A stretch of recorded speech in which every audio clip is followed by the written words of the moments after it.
Nah, tik ya. Halo teman-teman semua, kembali lagi sama kita berdua. Tentunya teman-teman udah tahu lah siapa kita ya. Apa perlu kenalan lagi nih? Gak usah ya. Untuk kali ini, di video ini gue mau bahas tentang kisah sebuah anak rantau. Tentunya yang dia nggak punya saudara ya di sini ya. Untuk mungkin anak kuliah ya yang merantau ya. Keluar gitu ya. dari zona nyaman. Oh, keluar dari kandang ya, keluar dari rumah. Oke. Ini pengalaman gue sendiri sih. Cuman gue mau nanya ke teman gue yang satu ini, mau nanya sama teman gue satu ini, dia pernah nggak sih merantau? Apa lu sekarang lagi merantau sih? Ya sebenarnya kalau merantau dikatakan dalam jarak yang jauh, mungkin ini nggak merantau. Oh, nggak merantau. Kalau keluar dari Zona nyaman? zona nyaman, ya ini keluar dari Oh, zona yang nyaman itu ya. Iya. Tapi lu menyadari Gisa, apa ya lu rasain gitu loh ketika lu jauh dari keluarga gitu, dari sana saudara gitu kan. Apa sih yang lu rasain? Kangen pasti. Oh, kangen ya? Kangen sama keluarga pasti. Kangen. Bahkan ketika pertama kali ke kuliah itu, hawanya itu 2 hari sehari itu pengen pulang. Pengen gitu pulang kan. ya? Rasanya, padahal ya di rumah paling ya tiduran Tiduran doang, ya? nggak ngapa-ngapain. Tapi itu hawanya tuh pengen pulang, kayak orang kangen banget gitu loh. Iya. Itu pun termasuk saya tuh masih dekat gitu jaraknya. Sama deket ya? Nggak jauh-jauh banget. Karena mungkin memang latar belakangnya anak manja ya, dari SD, SMP, SMA itu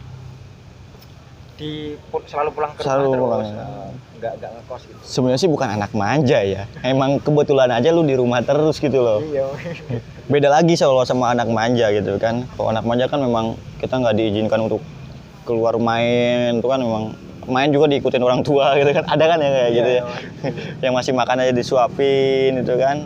Kayak gitu. Tapi yang gua rasain nih, kalau gua kan memang Iya kan, Anda kan termasuk merantaunya cukup jauh ya, lumayan lah. Beda beberapa provinsi gitu kan. Gua melalui beberapa provinsi untuk ya cuman pengen di sini gua pengen ngerubah hidup gua gitu kan. Gua ikut gua di kampus gitu kan, gua kuliah. Tapi ya kebetulan gua keterima di sini. Ya tentunya gua jauh sama orang tua. Memang sih kalau gue sih memang udah terbiasa sih sebenarnya jauh sama orang tua. Tapi nggak jauh seperti ini gitu loh. Kalau ini kan lumayan ya sekitar 500 km. Ini jaraknya dari. Berarti kalau pulang nggak bisa langsung pulang gitu loh. Kalau saya kan termasuknya kalau mau pulang ke rumah sejam 2 jam gitu ya. Sejam 2 jam oke lah bisa sampai rumah. Kalau Anda itu harus dipersiapkan. Harus dipersiapkan memang. Nggak pesen kereta itu ya gue minimal hamin 3 hari lah. Hamin 3 hari gue udah pesen karena biasanya penuh biasanya gitu kan. Kalau mungkin biaya tiket lumayan juga mahal. Lumayan juga gitu kalau kan. Anak kos ya kan. Anak kos wah berat juga ya. Kadang gue biasanya gue ya kalau misalkan lagi boring-boringnya gue motoran. Motoran itu gue bisa sampai 14 jam. Seriusan, bisa sampai 14 jam. Setengahnya gue naik kendaraan umum ya, kereta. Kalau kereta itu sekitar 7 jam itu gue sampai Jakarta. Namun di Jakarta gue transit, naik lagi gue KRL baru nyampe rumah gue. Itu dari Jakarta ke rumah gue itu sekitar 3 jam lagi. Jadi ya sama aja 10 jam gitu loh. Kayak kan? Tapi ya kalau gue lagi gabut itu gue pulang ya naik motor gue 14 jam gitu. Ya gue pengen tahu aja di kondisi jalan seperti apa. Cuman jujur ya, sebagai gue anak rantau gitu kan, nggak punya saudara, memang dulu tuh gue awalnya bingung. Gue bingung mau kemana gitu loh. Ketika gue nggak ada orang yang gue kenal gitu kan, gue mau kemana juga nggak tahu. Gue sakit pun siapa yang ngurusin gue gitu kan. Awalnya sih gue berpikiran seperti itu ya. Ternyata gue di sini di tempat rantau itu memang nggak cuman gue yang ngerantau, banyak orang ngerantau dan memang Indonesia merdeka karena mereka punya permasalahan yang sama. Dan gue pun sama teman-teman anak rantau punya permasalahan yang sama. Karena jauh dari orang tua ya kita bersatu gitu loh. Bersatu ya udahlah kita jalani bareng-bareng, susah-susah bareng, senang-senang kita bareng. Memang itulah gunanya temen sih menurut gue. Hanya temen yang nggak bisa ninggalin gue. Ya kecuali cewek bisa ninggalin gue gitu kan. Tapi temen tetap ada lah. Apalagi gue lagi susah dia tetap tertawa gue. Iya. Prinsip teman kan gue bahagia, dia bahagia. Gue sedih, dia tetap bahagia. Bener gak sih? Temen itu kayak gitu. Tapi jujur bro, alhamdulillah sih kalau gua itu kalau untuk keuangan ya, alhamdulillah sih gua belum pernah kekurangan ya. Gua tahu kerja orang tua gua tuh nggak kayak orang-orang gitu kan. Tapi orang tua gua selalu ngutamain kebutuhan anaknya, gitu loh.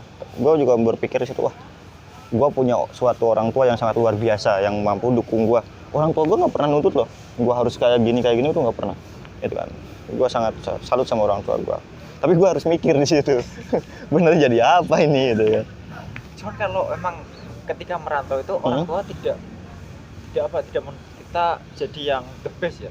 Enggak sih kalau orang tua gua. Kalau kelihatannya sih orang tua kalau anaknya merantau itu yang penting sehat ya. Sehat ya? Iya. Kalau aku lihatnya gitu. Nah, jujur bro, gua teleponan sama orang tua itu seminggu sekali. Itu pun waktunya paling 1 menit atau 2 menit. Serius gua. Jangan bilang kalau itu minta jatah. Gua nggak pernah minta jatah, cuman orang tua gua yang telepon. Dia telepon, lagi di mana? Udah makan belum? Ibu udah kirim uang segini. Udah selesai. Nggak ada basa-basi lagi gitu kan. Wah mantap mas duriannya mas. Ya, pokoknya orang tua gue tuh gue nggak mungkin beda ya keluarga gue. Kalau gue sama orang tua gue tuh jarang berkomunikasi sih memang, jarang curhat. Gue punya permasalahan di kampus ini kayak seperti ini, itu jarang kalau gue. Orang tua gue tuh kalau telepon cuma nanya, udah makan belum, lagi di mana, uang udah ditransfer, udah. Simpel kan? Ya jujur sih, kalau gue nggak bisa kayak orang lain ya, bisa menyampaikan perasaannya ke orang tua gitu. Mah kangen gitu kan, mah aku pengen ini. Kalau gue nggak, karena kalau gue mengatakan seperti itu, orang tua gue akan nangis. Oh iya. Gitu. Makanya daripada gue bikin orang tua gue nangis dan memang dia nyempetin untuk kesini gitu loh demi anaknya, ya janganlah capek dia. Mending gue sosok tegar aja gitu. Padahal ya gue juga merindukan sosok kedua orang tua gitu kan. Cuman ya gue laki-laki lah gitu. Itu sih yang gue alamin selama ngerantau ini. Tapi jujur bro, di rantauan itu kita banyak teman. Rugi lah kalau nggak ngerantau, kalau menurut gue. Beneran. Kapan lo mau ngerantau? Ngerantau yang jauh maksudnya ini kan. Tahu mungkin ini setelah kerja lah. Ya kita nggak tahu ya kerja dapat di mana ya. Tapi kalau kerja dapat di daerah sendiri dan itu oke ya, kita ambil juga. Ya mending jujur ya kalau gua sih pengen kembali ke daerah gua sendiri sih. Kalau memang ada kerjaan yang cocok buat gua ya. Gue pengen memajukan daerah gua sendiri sih sebenarnya dibandingkan daerah ya. Iya. Dia gua dilahirkan di situ, masa gua nggak mau majuin daerah gua gitu loh.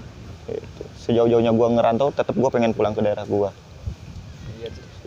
Tapi dalam jangka waktu dekat atau ketika lu udah jadi orang misalnya udah jadi orang baru balik ke desa atau di desa dulu baru berkembang gitu. Kalau gue sih pengennya memang dari nol dari desa gue gitu loh, pengennya dari nol gitu. Cuman ketika memang gue harus berkembang dulu di luar untuk menutupi nanti apa yang gue butuhkan nanti buat di desa gue ya, gue mending di luar dulu, mempersiapkan dulu baru gue pulang gitu loh. Kalau gue udah siap gue pulang. Iya. Rata-rata orang rantau prinsipnya memang kurang lebih seperti itu ya. Iya, mempersiapkan diri dulu ya. Ketika pulang itu udah jadi orang. Udah jadi orang. Biasanya itu kan dilihat dari ketika lebaran gitu. Iya, bener. Ketika lebaran tuh wah mau pulang kampung semua. Pulang kampung nih gitu kan. Yang biasanya itu yang belum terlalu jadi orang, dia itu kayak ibaratnya kayak punya tanggung jawab lebih malu ya. Malu, makanya kadang nggak pulang gitu. Wah gue belum punya apa-apa nih, belum jadi orang nih gitu kan. Padahal ya juga tetangganya ya biasa gitu loh, nggak kehidupan yang ngalami dia sendiri kok ya kan. Benar. Cuman emang kalau udah jadi orang lebih pede sih. Lebih pede emang. Jadi kita itu udah sukses nih gitu loh. Udah nanti bisa pulang itu bisa membawa suatu kebermanfaatan di kampung halaman sendiri gitu kan. Bisa kita ngebantu apa yang kurang di kampung halaman kita. Mungkin sih kalau dari gue itu ya, pengalaman gue ngerantau itu memang jujur ya. Kalau memang lo yang memang baru pertama ngerantau itu sangat sulit, jujur sangat sulit banget dalam kondisi seperti ini. Tapi karena gue memang dari dulu udah terbiasa sih sebenarnya ya. Sombong amat. Ilmu kemana-mana tuh nggak apa-apa. Orang di semboyannya carilah ilmu sampai ke negeri Cina ya. Oke. ke Cina gitu kan. Nah itu teman-teman jangan sampai takut untuk merantau. Dan teman-teman kalau untuk membuat teman-teman itu baik, apa salahnya sih kita ngerantau? Bener nggak sih? Iya benar. Nah iya. Ada tambahan nggak? Sudah cukup sebagai si yang udah berpengalaman merantau, udah cukup. Oke, gue cukupkan ya buat teman-teman, semangat khususnya untuk mahasiswa rantau. Tapi ya walaupun kita merantau, kita jangan sampai kalah sama yang tuan rumah ya. Kita harus berprestasi. Membawa nama daerah kita kan sangat satu kebanggaan lah untuk wah ternyata daerah kita itu ada potensi-potensi bagus, anak-anak bagus di kampus ini, Ayolah kita kembangkan kemampuan kita. Kalau memang kita belum berkembang, ayo terus pupuk ilmu-ilmu kita, pengetahuan kita. Oke? Teman-teman semangat ya. Terima kasih sudah nonton video ini. Kalau misalkan ada kurang atau lebihnya mohon maaf. Terus memang teman-teman kalau mau ngasih ide untuk pembahasan berikutnya, pengalaman apa ya silahkan bisa di komen di bawah ini. Kami terima, kami terbuka. Kritik dan sarannya kami terbuka. Oke? Saya cukupkan. Terima kasih. Saya Abdul Fatah Rohayandi dan ini Adi Pratama. Pamit undur diri, tapi pamit untuk kembali. Oke? Terima kasih. Siap.